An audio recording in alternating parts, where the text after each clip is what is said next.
안녕하세요. 저는 인문논술로 합격하여 현재 가톨릭대학교 심리학과에 재학 중인 24학번 박서윤입니다. 고등학교 시절 다양한 분야에 관심이 있었던 저는 하나의 전공을 쉽게 선택하기 어려웠습니다.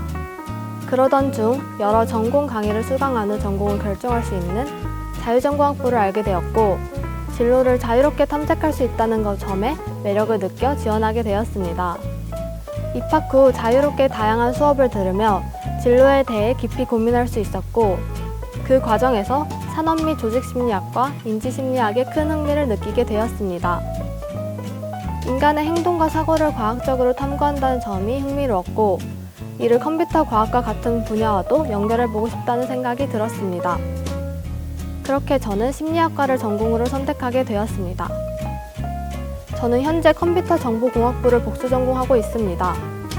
심리학과와 컴퓨터공학이라는 조합이 다소 생소하게 느껴질 수 있지만, 저는 인간의 행동과 인지 과정을 컴퓨터 기술과 접목해보고 싶었습니다. 특히 인공지능과 머신러닝 기술을 활용해 인간의 심리와 행동을 모델링하거나 방대한 데이터를 분석해 의미 있는 인사이트를 도출하는 데 큰 흥미를 느꼈습니다. 또한 디지털 환경에서 사람들의 심리와 행동을 연구하는 분야에서도 관심이 많아 이런 관심을 살리기 위해 컴퓨터정보공학부를 복수 전공으로 선택하게 되었습니다. 논술 전형을 처음부터 고려했던 건 아니었습니다. 1, 2학년 때는 학생부 종합 전형을 준비했지만 내신에 대한 고민이 커지면서 입시 방향을 다시 고민하게 되었고, 3학년 여름쯤 부모님의 권유로 논술을 처음으로 접하게 되었습니다. 처음에는 단순히 도전해보겠다는 마음으로 시작했지만 글을 쓰며 점점 흥미와 자신감이 생겼고, 문제를 분석하고 해결해가는 과정에서 뿌듯함을 느꼈습니다. 이를 통해 논술 전형이 제게 가장 잘 맞는 전형이라는 확신을 갖게 되었고, 그 이후로 집중해서 준비하게 되었습니다. 저는 크게 3가지 방법으로 논술을 준비했습니다.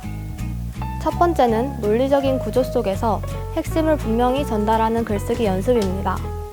답안을 채점하는 교수님들은 수많은 비슷한 답안을 보시기 때문에 특히 첫 문장을 명확하고 힘있게 구성하는 능력이 저는 가장 중요하다고 생각합니다. 또한 답안 전체의 흐름이 매끄럽게 이어지도록 글의 구조와 짜임새에 신경을 써야 합니다. 이를 위해 많이 쓰고 첨삭을 하며 문제의 키워드를 뽑아 첫 문장을 깔끔하게 구성하는 연습을 병행했고, 글이 어색하지 않도록 편안하고 짜임새 있게 흐르도록 문장을 꼼꼼히 다듬는 데 집중했습니다. 두 번째는 학교에서 제공하는 자료를 충분히 활용하는 것입니다. 특히 가톨릭대학교의 논술 전용 가이드북은 큰 도움이 되었는데요. 예시 답안을 반복해서 읽고 채점 기준을 분석하는 것은 학교만의 글의 구조와 표현 방식을 체화하는 데 가장 큰 도움이 됩니다. 또한 학교에서 제공하는 문제를 많이 찾아보고 직접 답안을 작성하는 과정을 통해 사고의 흐름을 자연스럽게 체화할 수 있습니다. 세 번째는 시간을 효율적으로 배분하는 연습입니다. 가톨릭대학교의 논술은 90분 동안 3문제를 풀어야 하므로 각 문제에 적절히 시간을 배분하고 글을 완성하는 능력이 중요합니다. 저는 1번 문제에는 10분, 2번 30분, 3번 30분씩 배분해 답안을 작성하는 방식으로 준비했고, 실제 시험에서도 이 방식을 적용했습니다. 실전보다 짧은 시간 안에 써보는 연습을 통해 시험 당일에도 긴장하지 않고 시간을 조절할 수 있었습니다. 논술고사 전날에는 전년도 가톨릭대학교 기출문제를 실제 90분이지만 빠른 시간에 작성하는 연습을 위해 70분 제한 시간에 맞춰 풀어보았습니다. 그리고 그동안 풀고 분석했던 가톨릭대 답안지와 학교에서 제공하는 5개년의 예시 답안 정리하여 예시 답안의 형식을 거의 외우다시피 했습니다. 논술고사 당일에는 저는 저만의 루틴을 가지고 시험에 임했습니다. 시험 전에는 노트에 정리해둔 예시 답안을 한번 훑어보며 시험지를 받고 나서 어떻게 글을 써나갈지 머릿속으로 구상했습니다. 시험장에 도착하면 긴장을 풀기 위해 심호흡을 하고 초콜릿을 먹으며 노트를 다시 한번 읽었습니다. 그리고 시작 전에는 잠시 눈을 감고 마음을 가라앉히는 시간을 가졌습니다.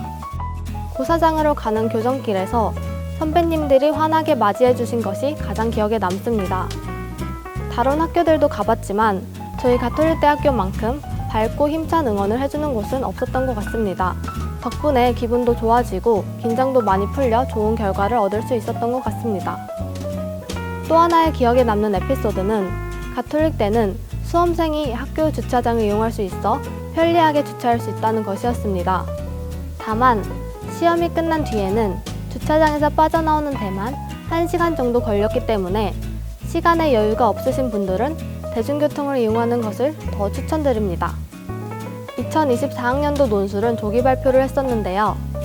저는 떨어질 줄 알고 불합격이라는 문구를 보는 것이 너무 무서워 한참을 망설이며 30분 동안 혼자 마음이 복잡하고 심란했던 기억이 납니다. 결국 궁금해서 합격자 조회를 했었는데요. 제 예상과 달리 최초 합격이라는 문구가 보여 가장 먼저 엄마에게 합격 소식을 전하며 눈물을 흘렸던 기억이 납니다. 그때 느꼈던 감정은 아직도 잊을 수 없을 만큼 생생한 것 같습니다. 수험 생활을 마친 후에 많은 분들이 무엇을 해야 할지 막막해 하실 텐데 이 시기에는 충분히 쉬고 다양한 경험을 하시는 것이 가장 중요하다고 생각합니다. 해외여행을 다녀오거나 평소 하지 못했던 다양한 경험을 해보시기를 추천드립니다. 또 수험표 할인을 활용해 놀이공원에 가거나 미용실을 등에서 기분 전환을 하는 것도 좋고요.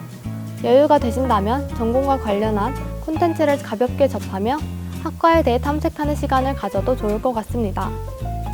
무엇보다 이 시기에는 나를 돌아보고 재충전하는 시간인 만큼 잘 쉬면서 입학을 준비하시길 바랍니다.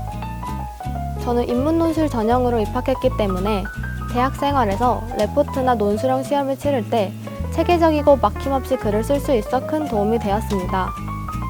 실제로 교양 수업에서 2장 분량의 글을 작성해 발표하는 시간이 있었는데요.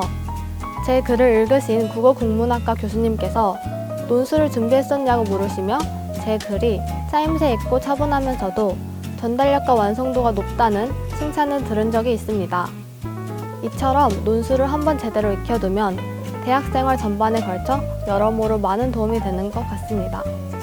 다양한 경험을 쌓기 위해 주저하지 않고 도전하는 것이 제 대학생활의 목표입니다.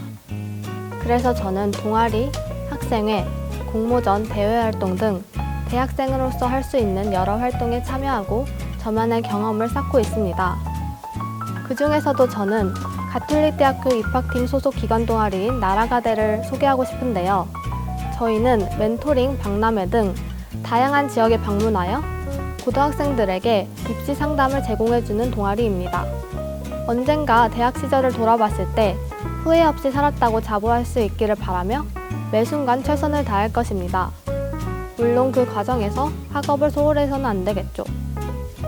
논술고사가 얼마 남지 않았는데요.